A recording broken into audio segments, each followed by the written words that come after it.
आज पक्षाने घालून दिलेल्या कार्यक्रमाप्रमाणे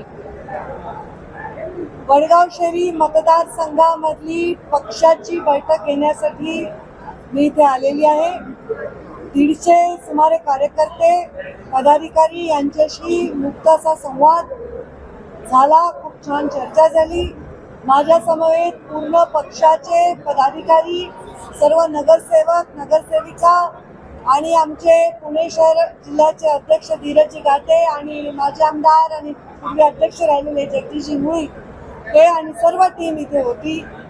मी गेले काही दिवस महाराष्ट्रामध्ये काही मतदारसंघ जे पक्षाने दिले त्यांचा दौरा करते आहे. कार्यकर्त्यांमध्ये छान उत्साह वाढलेला आहे.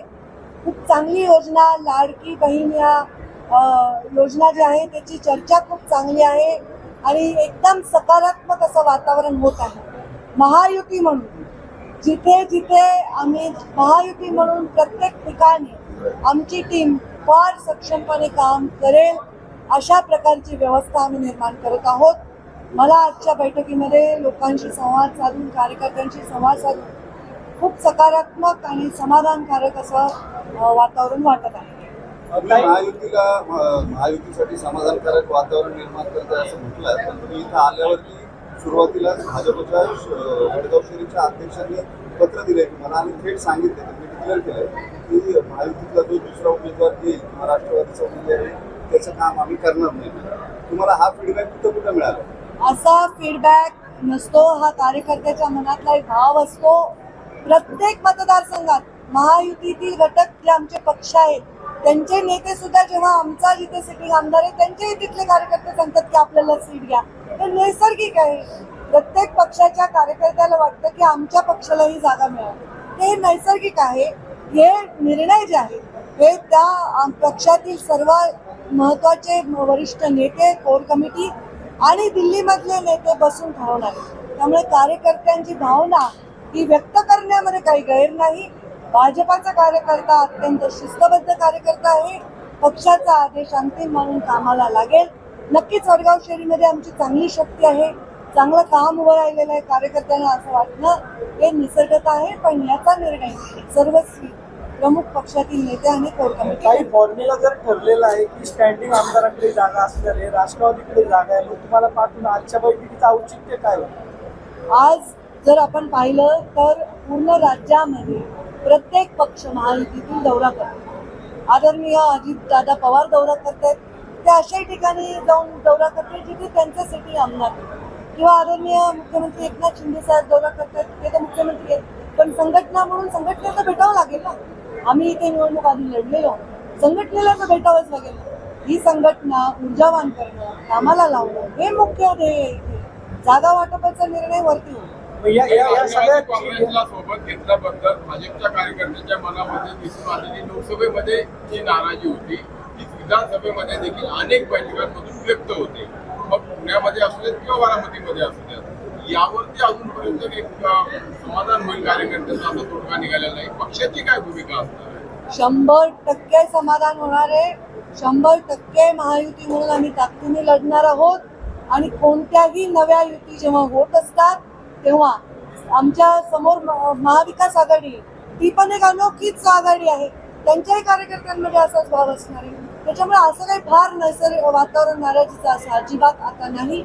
लोकसभा झाली आता मागे, आता विधानसभेसाठी मैदानात उतरलाय. कार्यकर्ता अत्यंत ऊर्जावान आहे आणि अत्यंत चांगला आहे. मग या सगळ्या बैठकांमुळे वातावरण गढूळ होते, तुम्हाला वाटत नाही? मग आम्ही घरी बसायचं म्हणणं आहे तुमचं? नाही, आम्ही बैठकच घ्यायची नाही का? राष्ट्रवादीकडे जातात काही अजिबात गढूळ नाही. तुम्ही करताय गढूळ, एकदम छान वातावरण.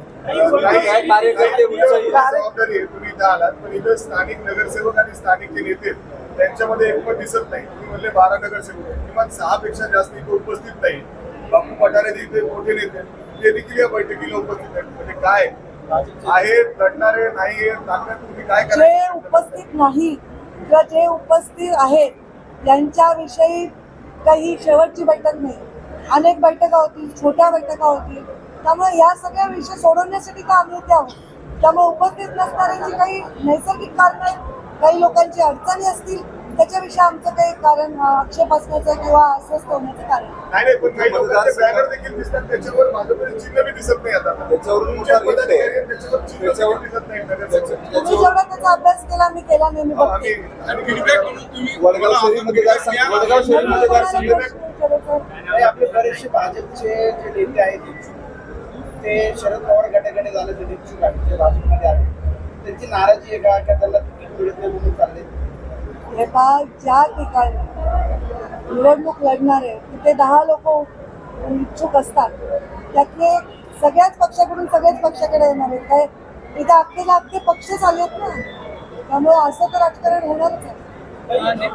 नितीश राणेंनी ज्या पद्धतीने 2 दिवसापूर्वी भाषा वापरली आणि मस्जिदीमध्ये नितीश राणेंची भाजपचे जे आमदार आहेत त्यांनी जी भाषा वापरली की आम्ही मस्जिदीमध्ये घुसून मारू, त्या पद्धतीने त्या वक्तव्याचा मी फटका जो आहे तो त्यांचं भाजपला कुठलंही बसला. स्टेटमेंट ऐकलेलं नाही आणि या राजकारणामध्ये माझा प्रत्यक्ष गेल्या 22 वर्षाचा स्वभाव आणि माझं जे पॉवर आहे त्याच्यामध्ये कोणी व्यक्तीने काही स्टेटमेंट केले त्याच्यावर मी स्टेटमेंट करत नाही. मी त्यांचं स्टेटमेंट ऐकलेलं नाही, त्याच्यावर टिप्पणी करण्याचं कारण याच बैठकीमध्ये एका पदाधिकाऱ्याने जो बोलला तुम्ही बैठकीत बसले होते काय? आम्ही कॅमेरा नव्हता लावला. बाहेर कसं ऐकत होते?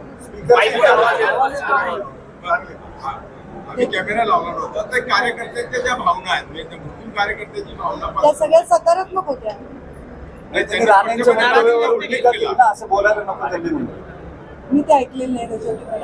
एक नेरेटिव्ह तुम्ही म्हणले संविधानावर एक नेरेटिव्ह मराठा आरक्षण करावे लागतात सत्तेसाठी पण प्रत्येक मतदारसंघात अशा अडचणी येतात कार्यकर्त्यांच्या या अडचणी किंवा ह्या प्रश्नांना प्रत्येक पक्षाला सामोरं जावं लागतं, प्रत्येक पक्षाला.